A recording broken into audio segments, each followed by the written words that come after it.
Welcome to the Psych Monologues. I am Dr. Ray Mitsch, your host. We are meeting once again on a Sunday evening, and it is Valentine's Day. February 14th, we have a week out ahead of us. The runway is long and smooth. We have no idea what's out there ahead of us, so we get to sit still for just a half an hour or so and think about what was behind us and also what could be possibly ahead of us. And let me tell you a real quick story. It's actually out of history, and it's this day in history, if you want to put it that way. I mean, St. Valentine's Day seems to be always connected to romance and love and everything else, except that on February 14th in the year about 270 AD, a young priest was in Rome, and he had heard that the Caesar of the time, Claudius, had banned all marriages and engagements in Rome in order to get the soldiers undistracted from all that he wanted them to accomplish in some very bloody campaigns. They were very, very unpopular. And, you know, the soldiers were kind of divided in their loyalties to their wives and their families versus being soldiers. And so Caesar decided to ban all marriages and engagements in Rome. Brilliant idea, grant you. It's almost an invitation for people to do exactly the opposite. So in spite of that, this young priest by the name of Valentine decided that he said, this shouldn't be. So he decided that he would defy the Caesar and perform marriages for young lovers in secret. And so when his actions were discovered, Claudius ordered that he be put to death. He was arrested, dragged before the prefect in Rome, who condemned him to be beaten to death and beheaded, which is a fairly gory story underlying this thing that we have so romanticized into what I call a Hallmark holiday. It's, you know, don't get me started on that. But all that to say, how did we get to this holiday? And actually, there is some roots in history with Valentine, the priest who was martyred in 270. Legend has it that he actually left a farewell note for the jailer's daughter, and he ended it and signed it with, "From your Valentine." Everybody all together say, "Aw." So, yeah, that's the wonderful background to what we have now romanticized and turned it into a syrupy sweet, bordering on insipid, sorry for my opinion, on this Valentine's Day. So there you go, and there you are. We'll move on before I get into too much more deep trouble. That being said, moving into our last episode, if you want to put it that way, on this idea of accepting grace. And so before I go any further, let me introduce myself for anybody that might be listening that's new. You're listening to the Psych Monologues. It's a podcast that is devoted to three different things. Transforming your mind, your heart, and your soul. It is devoted to looking into our journey into wholeness and what that looks like, not only for ourselves, but our relationships and with God. So that's what the Psych Monologues are really devoted to, and what I find in throughout the week and in the topics that are going on during the week, and you know, the things that I hear and the things that I talk about with students oftentimes come up. And I've got some other things that I want to talk about briefly before I actually get into this topic itself. And the thing that I wanted to mention is something that caught my attention. Some of that was because of an odyssey my wife and I started way back in December, when we decided to take the challenge and watch all of the Star Wars movies in sequence, which you could say either that's martyrdom all by itself, or sadism or masochism all by itself. Some of them were really, really bad. I will grant you that. I am no Star Wars aficionado. But we were in the last, we're down to the last one. Just finished the one referred to as The Last Jedi. And something caught my attention in the conversation between Yoda and Luke. And Yoda's now gone, but he was I think they referred to it as a Force ghost. And he appears as Luke decides that he's going to put to death once and for all the Jedi Order. And there's something that caught my attention, and it's related to some of what we're going to talk about tonight. And the conversation goes this way, where he says to Luke, always looking to the horizon, never here, now, the need that's right in front of your nose. And he goes on and says, pass on what you have learned. And this is what caught my attention. Strength, mastery, but weakness and folly and failure also. Failure, the greatest teacher, and of course, as Yoda scrambles words in most of his language, the greatest teacher failure is. Fascinating for all the time that we spend avoiding failure for one main reason, because it defines who we are. Not only when we have failed, we now become a failure, but it's that he was emphasizing to Luke as he was being a master, what do I want to say? The teacher is to teach failure too, because it's probably the greatest teacher, which I thought was a fascinating thing. There are always plenty of times where Hollywood seems to stumble onto some of the greatest truths, and that would be one of them. Now, what does that connect up with what we're talking about tonight? And I want to try to land this plane tonight, because we're talking about accepting grace. And what I've been developing over the last 6 or 7 weeks here is this idea where we're trying to move from the old country of law and condemnation and shame and demand to the new country where grace and freedom and trust abounds. And we're making this migration, and yet the old country is so familiar, so comfortable. I know what I'm doing there. I know how to think about myself there. But something tells me that I really want the freedom of the new country. I really want to experience the grace that I continue to yammer on about and not believe or live. So the new country calls out to me, but when I get there, I say, whoa, man, this is way too uncomfortable. I'm going to just beat feet back to the old country where it's comfortable and known, and I can handle that. And see, that is what leads to so many pendulum swings that I see in people's behavior. I see in my own behavior, because I say I want something of the new country, but I want the new country in the old. I don't want to live in the new country. I want it kind of packaged up and be able to just kind of do it there where I'm comfortable and safe. And so the thing that we have to contend with is the new country has risk in it, because trust and risk go together. They always go together.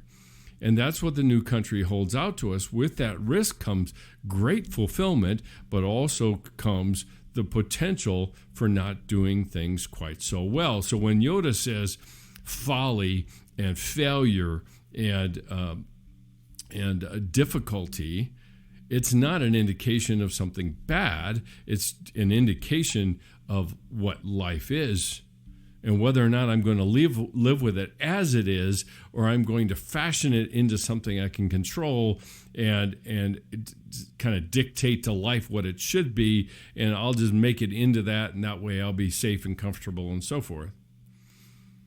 So where we're going to land this plane is something of a twist, because the question I want to try to answer is, so what does each country do with the emotions that drive so many of the behaviors and the thinking and the assumptions that are made that I've been walking us through in kind of couplets. And we've looked at a variety of them in terms of, having things be the same and handling mistakes and boundaries and intimacy, all of these things that I've been taking a look at. Because as we assume generally, particularly when it comes to our emotions, that if we go to the new country, then we won't have any of the problems of the old country. It'll all be better, and my emotions will be manageable, and I'll be able to know exactly what to do in response to those emotions, and I will have a perfect 12-step program to lay on those emotions and handle them with ease and without difficulty, and people will respect my boundaries there, and all of those things, which is literally, as an old radio commentator used to say, and it's a lie from hell and smells like smoke. It just doesn't work because it's not reality. See, I'm still living amongst other people that don't share that commitment to the new country, and so they don't care. They don't even know about it. They would look at you like you've got three heads if you start talking about old country and new. But the thing I think we have to contend with is that the emotions we have in these two kind of locales of our hearts in the old country, and they're exactly the same. But it's just a matter of what they result in or what they prompt us to do that is really the difference. And that's what I want to highlight for us tonight as I race to the end, because I want to look at about 6 or 7 different kind of emotions. It's not exhaustive, but I want to use them to make the point about how they look differently from the old country to the new. So let's take, for example, depression. In counseling and in the psych world, a lot of times we used to define depression as anger turned inward. And how we handle those in the old country is we handle mistakes with remorse and regret and condemnation, but usually it doesn't change much at all. The other part of it is that my orientation toward the world and toward others and toward myself are patently negative. And so I'm predicting disaster every time that I have any kind of interaction with people, and that's very much of the old country. When depression shows and rears its ugly head.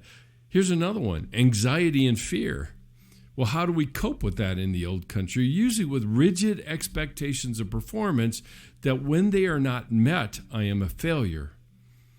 Or we think in black and white terms, all or nothing thinking, and think in terms of categories. It's either this or that. It can't be both. And so how do I manage my anxiety and fear? I control everything around me, including the people and what they think and the perceptions they make and all these other things that are very much a part of it. The third one I want to talk about is anger. How do I handle anger? Well, usually I'll do one of two things. Well, they actually meld into one another. Usually I stuff, push, suppress, and then there's Mount Vesuvius that goes off, and I explode all over everybody. Or I suppress it to such a degree that I poison my emotional system. And it shows up everywhere in my emotions, whether that's through biting sarcasm or biting humor or, procrastination. Oh, by the way, interestingly enough, you might say, well, wait a minute, how does procrastination have to do with anger? What does procrastination have to do with anger? Well, procrastination is an interesting little thing because ultimately what it is us being passive-aggressive with ourselves. See, we make these demands, even angry demands, that we perform at a certain level, and then there's another little part of us that wants to flip that other part off and say, the heck with you, I don't need to do that, screw that, I'm going to dig my heels in. As a matter of fact, I'll just put it off. I'll show you, and now a battle ensues inside of me, and what does it look like on the outside is nothing gets done. It's a standoff. So when anger shows up in the old country, either I will be over-controlled in all of my emotional displays, or I will suppress it to such a degree that nobody sees anything, but then it tends to seep out in other places, maybe in some addictions, or maybe in some more anxiety or controlling behavior, or any number of things like that. So that's number 3. Number 4 is irritation and frustration. And again, this one takes us back into all or nothing thinking, controlling emotional displays. Irritation is always betraying some expectations that I have of the other person that I've not communicated to them at all.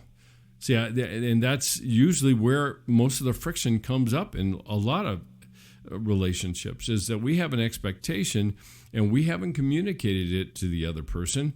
I can't tell you how many times I've had a conversation with somebody and they're complaining to me about the other person's insensitivity and their unwillingness to do anything. And somewhere along in the conversation, I stop it for a second and say, well, haven't you said anything to them, or have you said anything to them? And usually they'll say, no, heck no, why would I do that? I know they just say no anyway. Or,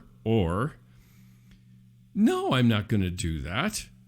Because if they really cared about me, if they really loved me, they would know what I want. And they would step up and do what I need them to do without me having to tell them. Which gets us into a longer conversation about handling our own needs and how we actually see them and things like that. And then I have 2 more. One more is resignation. And ultimately, it resigns ourselves to the world around us. I mentioned this in the characteristics of the old country in terms of emphasizing objective reality. What we end up talking about is it is what it is, or the should be's, or this is this is not going to change. This is just the way it is. Doesn't really matter.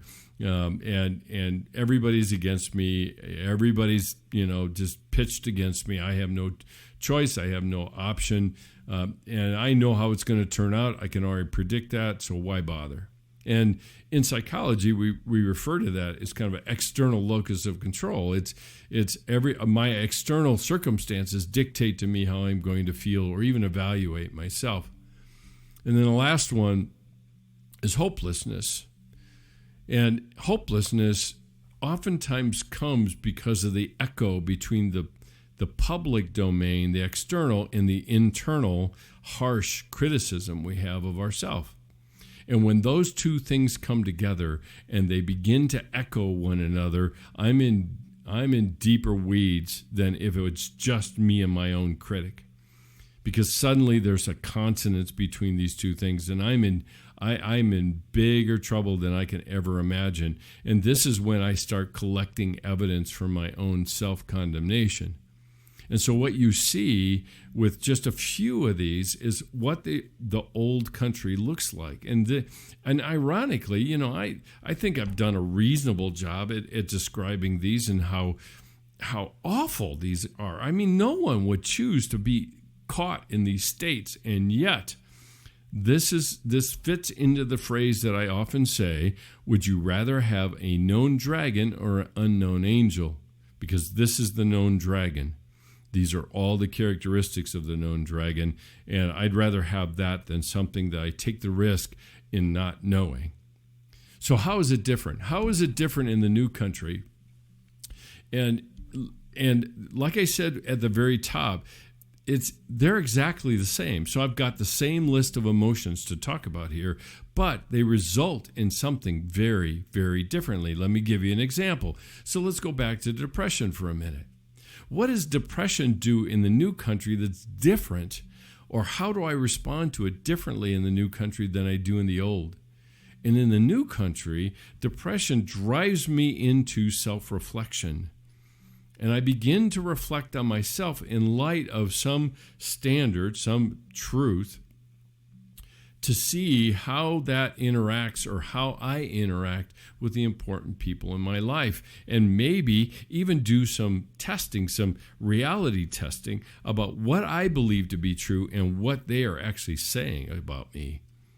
Because more often than not, if I ask somebody, they will say, no, heavens no, I never even thought about that. And even saying anything like that. And then when they say that, I'm on the horns of a terrible dilemma, because either they're telling the truth or I'm telling the truth. And if they're telling the truth, then I'm lying. Or I'd rather stick with my comfortable lie and say that that's the truth and that they're lying. And then I'm even in deeper problem, because now I'm surrounded by liars. Well, here's another one, anxiety and fear. See, what does anxiety and fear do? It prompts us to hunker down, close rank, and isolate ourselves. But in the new country, we're encouraged to drive toward connection and vulnerability, because anxiety looks differently when it's experienced in a group of people that are listening to the story and listening with compassion. And some of them even are saying, yeah, me too. I've been there before too. That really sucks.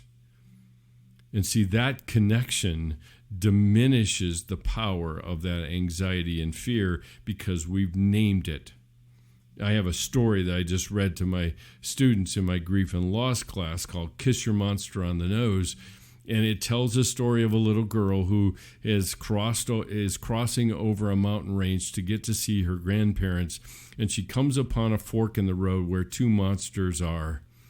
And one is nice and the other one is having blood-curdling screams and making all sorts of racket and noise and roaring and all sorts of things.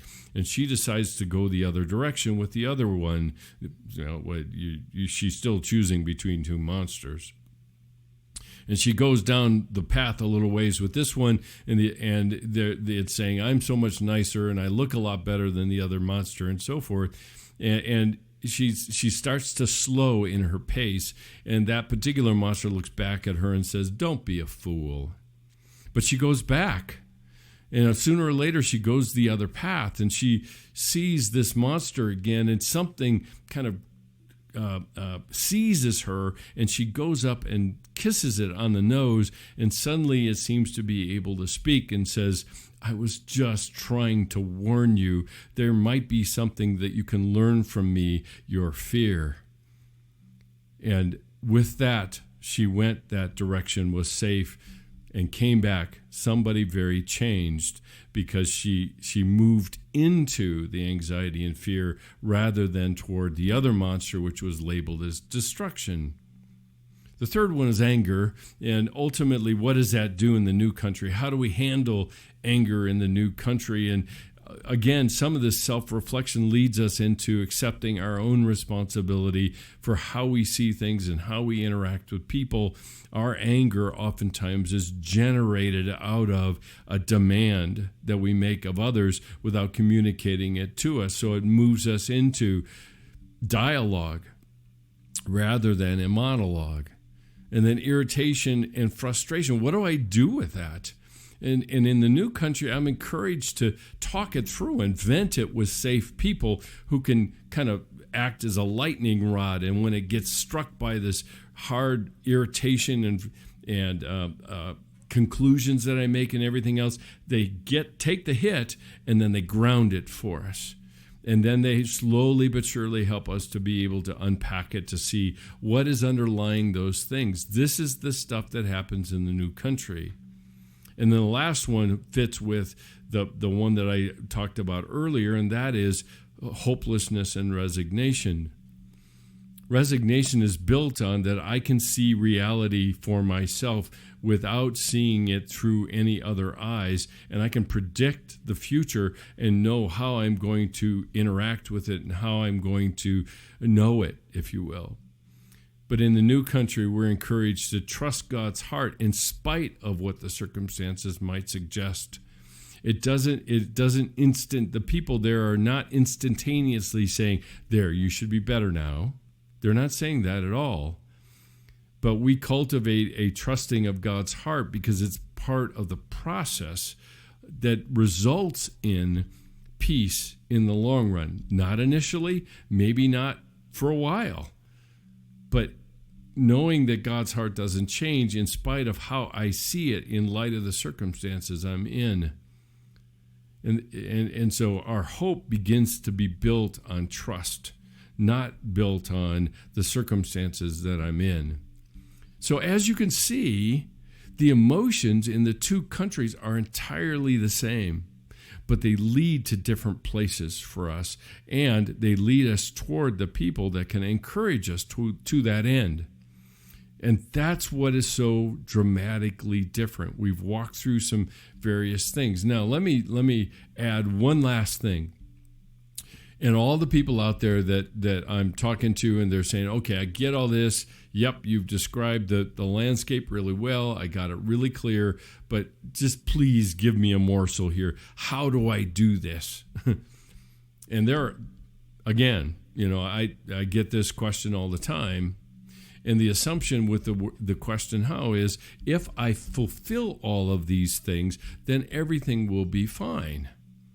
Which, again, is just a fundamentally flawed way of looking at it, because it takes me away from looking at the process, which isn't always certain.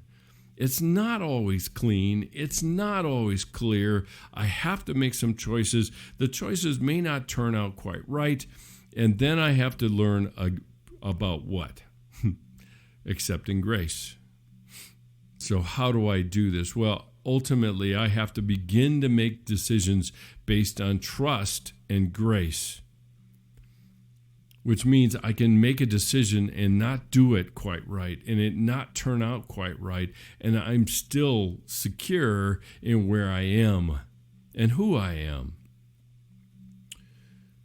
The second thing to answer, and again, this is not a list, because every decision I make is going to be one that is either seasoned by grace or the avoidance of punishment and consequence. But the second one I want to point to, as in terms of the how piece of it, is ask you this question tonight, and that is this. If you believed you were God's beloved, how would it change your behavior tomorrow? What difference would it make if you actually believe that? Because we can reverse engineer it and say, watch my behavior, and what does it tell me about what I believe about me? But if you actually believed, which you are, if you actually believed that you were God's beloved, how would it change your behavior tomorrow? The third thing I'd mention is we have to relabel discomfort from living in the new country as an indication of growth. The discomfort we have in being in the new country and spending more and more time there is not an indication that something's wrong. It's an indication that I'm pursuing growth and grace and freedom. And so it turns things on its head from the old country, because discomfort meant I did something wrong, or I am wrong, or I am bad, or I should do something to make people feel better about whatever it is. So I have to find a way to slowly but surely begin to relabel the discomfort and ask the question, is this uncomfortable because I'm trying to do things differently now? And if the answer is yes, then don't change a thing. And then finally, I would add, is accept the fact that running back to the old country will happen. It will happen. It's not a indication of failure or anything of the sort. We talked about this. I talked about this as I was laying this out, is that I make paths back to the old country all the time, and I see it in my decisions. I see it in my thinking. That's part of being human. It's not an excuse. It's a reality. And so I have to accept running back to the old country. The thing I would have you nail down is the next decision you make is the most important one, not the one you just made. And so it hinges on a phrase that I've used before and I've heard others use, and that is from now on. Not what has happened up until then, and it's an indication of everything that will be different, or it's an indication of all the things that will be wrong in the future. It's from now on. And I've said this, I don't know how many times, the next decision you make, not the last one, not the series of last ones, that is the most important one. Why? Because it either turns our face toward the new country or we turn back to the old and continue the ways that we've always done. And that's the process of accepting grace. It's hard. It's not easy. We often get in our heads this idea that grace should be easy and we're being given a gift, and this should empower us to be so different and things all of that sort. And while that may result eventually, in the midst of it, it isn't. And that's the thing that we don't bargain for, is the process. What we do bargain for is the outcome. But what we don't bargain for is the process. And if we focus on the process and the things that I do on the path and on the journey, the outcome will take care of itself. Because the journey matters. And it still does and always will be. So that's all for tonight. It's a long landing strip. I grant you that. But I wanted to highlight that and just lay the groundwork for future conversations on a variety of other topics related to this. So, as always, I always end the podcast with a few reminders. The first one is about subscriptions and following us on social media. If you want to subscribe, you can always go to my website at drmitch.com. There's a subscription box in the upper right-hand corner. Please subscribe, and anything new, any new content that comes out will be on the website there, and you'll be notified when something new comes out. On social media, you can go to Instagram at the Psych Monologues, all one, lowercase, or on Facebook. You can find me there at ray.mitch, or LinkedIn at drmitch. So those are the social media platforms that we're working from. I'm pretty excited. I put together a few different teams that are working and helping me to get things cleaned up and more consistent, and create some content that will hopefully make this richer and even more beneficial and encouraging to those of you in my audience.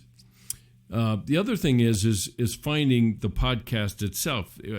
It is available on Spotify, Stitcher, iTunes, Podbean, Amazon Music, and iHeartRadio. Anywhere that you look for podcasts, you can find it. And again, just type in the Psych Monologues and you'll find me there. And then last but not least, far from the least, is encouraging anyone who is interested to partner with us to continue to grow our scholarship fund for the CCU Silent Retreats. This is a unique experience for our students. They spend 3 or 4 years at CCU, and sooner or later, some of them find some interest in experiencing spiritual discipline in a way that is somewhat unique, at least in evangelical circles. And so we engage in silence and solitude for a weekend and spend some time talking about what we see God teaching us, because He's the teacher, not someone else, except that it's in the context of silence. And that's fairly unique in the culture and the society that we're in. So the next one's coming up in April 8th through the 11th, 2021. I'm doing all I can to encourage people to help us build that scholarship fund to make it possible for more students to attend in the spring, and also in next year we have another set put in place for that as well. So that's it for tonight. Thank you so much for joining me. I have enjoyed the time we've spent in looking at accepting grace. I trust that these podcasts have been helpful for people as they've considered how to move toward accepting the grace that has been provided them. I pray that you will be encouraged by it as well. So, as always, love ya. Later.